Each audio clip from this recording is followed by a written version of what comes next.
आप रोज जिस पानी को सिर्फ प्यास बुझाने के लिए पीते हैं, क्या वही जल आपकी आत्मा को जन्मांतर तक बांध सकता है? ये सच प्राचीन ग्रंथों में लिखा है, लेकिन सदियों से इसे छुपाया गया है। सोचिए, जब कोई बच्चा जन्म लेता है तो उसे सबसे पहले स्नान क्यों कराया जाता है? जब विवाह होता है तो आचमन क्यों कराया जाता है? और जब मृत्यु होती है तो आत्मा को जल अर्पण क्यों दिया जाता है? क्या ये सब सिर्फ परंपरा है या कोई गहरा रहस्य है जिसे हम समझ नहीं पाए? ऋग्वेद में कहा गया है, आपोहिष्ठा मयोगवा, अर्थात जल ही आनंद और प्राण का स्रोत है। यही कारण है कि हर साधना, हर पूजा और हर संस्कार में जल सबसे पहले आता है। ये आत्मा को शुद्ध करता है और उसकी स्मृति को जागृत करता है। गरुड़ पुराण कहता है कि जब आत्मा शरीर छोड़ती है तो उसकी यात्रा को शांत और स्थिर करने के लिए पहला स्नान भी जल से ही होता है। मृत्यु के बाद तर्पण केवल जल से किया जाता है, क्योंकि ये आत्मा को अगले लोक की ओर ले जाने की गुप्त प्रक्रिया है। अब सोचिए, गंगा को मुक्तिदायिनी क्यों कहा गया? क्यों लोग हजारों किलोमीटर चलकर सिर्फ गंगा स्नान करने आते थे? क्योंकि गंगा का जल केवल नदी नहीं है, वो आत्मा की तरंगों को शुद्ध करने वाला दिव्य प्रवाह है। ये जल आत्मा की जंजीरों को तोड़कर उसे ऊंचाई तक उठा देता है। आज विज्ञान भी इस रहस्य को मानने लगा है। जापान के वैज्ञानिक मसारू एमोटो ने जब जल पर प्रयोग किए तो चौंकाने वाले परिणाम आए। जब जल पर अच्छे शब्द बोले गए तो उसके क्रिस्टल सुंदर और चमकदार बन गए, और जब उस पर नकारात्मक शब्द बोले गए तो उसके क्रिस्टल टूटे फूटे और अजीब आकार के हो गए। इसका अर्थ है कि जल हमारी भावनाओं को ग्रहण करता है। अगर साधारण शब्द जल को बदल सकते हैं, तो सोचिए मंत्रोच्चार और साधना की तरंगे उसे कितना बदल देती होंगी। असली रहस्य ये है कि जल केवल हमारे विचारों को ही नहीं पकड़ता, बल्कि हमारी आत्मा की गहराई तक जाता है। इसीलिए हर अनुष्ठान में जल का प्रयोग होता है। जब साधक मंत्र बोलता है और सामने जल रखा होता है, तो वो मंत्र उस जल को दिव्य बना देता है। बाद में वही जल प्रसाद के रूप में दिया जाता है, ताकि हर आत्मा तक वो शक्ति पहुंच सके। अब एक सवाल, क्यों चंद्रमा और जल का इतना गहरा संबंध है? समुद्र की लहरें चंद्रमा के प्रभाव से उठती गिरती है। हमारा शरीर भी 70% जल से बना है। प्राचीन ऋषि कहते थे कि पूर्णिमा और अमावस्या के दिन आत्मा का जल तत्व सबसे अधिक सक्रिय हो जाता है। इसीलिए इन दिनों साधना को सबसे प्रभावशाली माना गया। स्त्रियों के शरीर और आत्मा का भी चंद्रमा और जल से विशेष संबंध है। उनका मन, उनकी चेतना और उनकी संवेदनशीलता जल की लय से जुड़ी हुई है। इसीलिए स्त्रियों को शक्ति का स्वरूप कहा गया। उनकी आत्मा सहज रूप से ब्रह्मांडीय तरंगों को पकड़ लेती है। ध्यान की साधना में भी जल को हमेशा पास रखने की परंपरा रही है। साधक के सामने रखा जल उसकी साधना की तरंगों को सोख लेता है। बाद में जब वो जल ग्रहण किया जाता है तो साधना का प्रभाव साधक के भीतर गहराई से उतर जाता है। ये साधारण पानी नहीं रह जाता, बल्कि आत्मा को स्थिर करने वाला अमृत बन जाता है। सोचिए, क्यों अलग अलग सभ्यताओं ने जल को आत्मा का सेतु माना?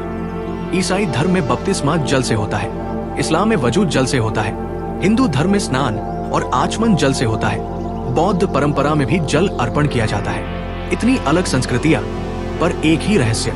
इसका मतलब यह है कि जल केवल शरीर का हिस्सा नहीं, बल्कि आत्मा की शक्ति का सबसे बड़ा आधार है। जल केवल आत्मा की तरंगों को पकड़ता ही नहीं, बल्कि हमारी स्मृतियों को भी संचित करता है। प्राचीन ग्रंथ कहते हैं कि जल में अतीत की छाप होती है। जब आप किसी बचपन की नदी या कुएं को याद करते हैं और भीतर खिंचाव महसूस करते हैं, तो ये केवल याद नहीं है, ये आपकी आत्मा और उस जल के बीच की रेजोनेंस है। इसलिए ऋषि कहते थे, जल का अपमान मत करो। गंदा जल केवल शरीर को ही नहीं, आत्मा को भी कमजोर करता है। अगर जल अपवित्र है तो आत्मा अस्थिर हो जाती है। यही कारण है कि मंदिरों, आश्रमों और तीर्थों में जल को सबसे पहले शुद्ध किया जाता है। वहाँ का जल केवल साफ नहीं होता, बल्कि हजारों साधकों की साधना की शक्ति से भरा होता है। जब आप उसे ग्रहण करते हैं तो भीतर अचानक शांति और शक्ति का अनुभव करते हैं। क्या आपने कभी महसूस किया है कि नदी, झील या झरने के पास बैठते ही मन क्यों हल्का और आत्मा क्यों शांत हो जाती है?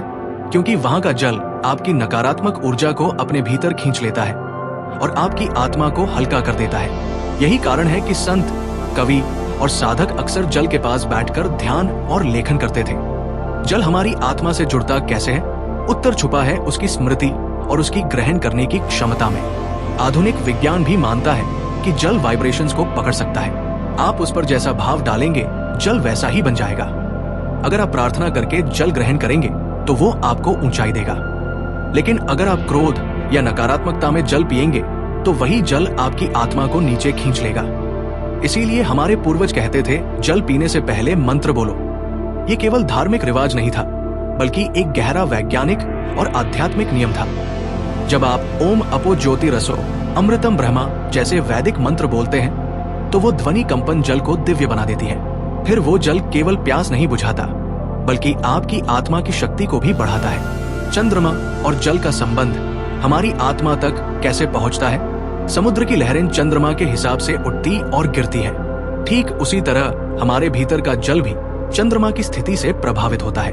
पूर्णिमा पर आत्मा का जल तत्व बाहर की ओर फैलता है, जिससे ओरा विशाल हो जाता है। अमावस्या पर वही शक्ति भीतर की ओर केंद्रित होती है, जिससे ध्यान गहरा हो जाता है। यही कारण है कि पूर्णिमा और अमावस्या की रात साधना के लिए सबसे विशेष मानी जाती है।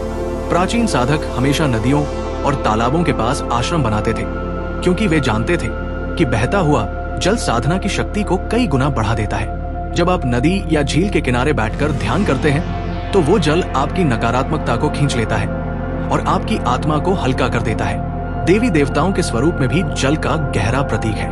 माँ गंगा केवल एक नदी नहीं, बल्कि दिव्य शक्ति का प्रवाह है। देवी सरस्वती के हाथ में कमंडलू जल से भरा होता है, जो ज्ञान और चेतना की धारा का प्रतीक है। जब आप दुखी होते हैं, तो आपकी आंखों से आंसू क्यों बहते हैं? और जब आप अत्यधिक आनंद में होते हैं, तो वही आंसू फिर क्यों आते हैं? क्योंकि आत्मा अपनी सबसे गहरी भावनाएं भी जल के रूप में व्यक्त करती है। आंसू आत्मा की भाषा है। वे केवल पानी की बूंदें नहीं हैं, बल्कि आत्मा के भीतर की कंपन का बहता हुआ रूप है। यही कारण है कि जल को भावनाओं का दर्पण कहा गया है। जल केवल इस जीवन को ही प्रभावित नहीं करता, बल्कि अगले जन्म की दिशा भी तय कर सकता है। गरुड़ पुराण में लिखा है कि मृत्यु के बाद आत्मा को तर्पण का जल तभी शांति देता है, जब उसने जीवन भर जल का सम्मान किया हो। अगर उसने जल का अपमान किया, तो आत्मा की यात्रा कठिन हो जाती है। ये गहरा संदेश है। जैसा आप जल के साथ व्यवहार करेंगे, वैसा ही जल आपकी आत्मा को लौटा देगा। आधुनिक विज्ञान अब ये स्वीकार कर चुका है कि जल केवल H2O नहीं है, बल्कि इंफॉर्मेशन का कैरियर है। ये आपके विचार, भावनाएं और वाइब्रेशंस अपने भीतर संचित करता है। यही कारण है कि किसी पवित्र स्थान का जल साधारण जल से अलग अनुभव देता है। तो अब आपके सामने ये प्रश्न है, क्या आप जल को केवल प्यास बुझाने का साधन मानेंगे, या फिर इसे आत्मा की धारा, भावनाओं का दर्पण और जन्म जन्मांतर तक साथ देने वाला डिवाइन एंटीना समझेंगे? सोचिए, जब भी आप जल ग्रहण करेंगे, वो केवल शरीर को ही नहीं, आपकी आत्मा को भी प्रभावित करेगा। अगर आप उसे सम्मान देंगे, तो वो आपको ऊंचाई देगा। अगर आप उसे हल्के में लेंगे, तो वही जल आपकी शक्ति को कमजोर कर देगा। आप रोज जो पानी पीते हैं, क्या वह केवल एक साधारण बूंद है, या आपकी आत्मा का छुपा हुआ रहस्य? अगर ये ज्ञान आपके भीतर गहराई तक उतरा है, तो इसे केवल अपने तक मत रखिए, इसे दूसरों तक पहुंचाइए। वीडियो को लाइक और शेयर कीजिए, ताकि और आत्माएं भी इस दिव्य संदेश से जुड़ सके। और अगर आप चाहते हैं कि ऐसे ही छुपे हुए रहस्य जो आपके जीवन की दिशा बदल सकते हैं, आप तक लगातार पहुंचते रहे, तो जुड़ जाइए हमारे चैनल के साथ। ये सिर्फ एक चैनल नहीं, बल्कि आत्माओं का परिवार है।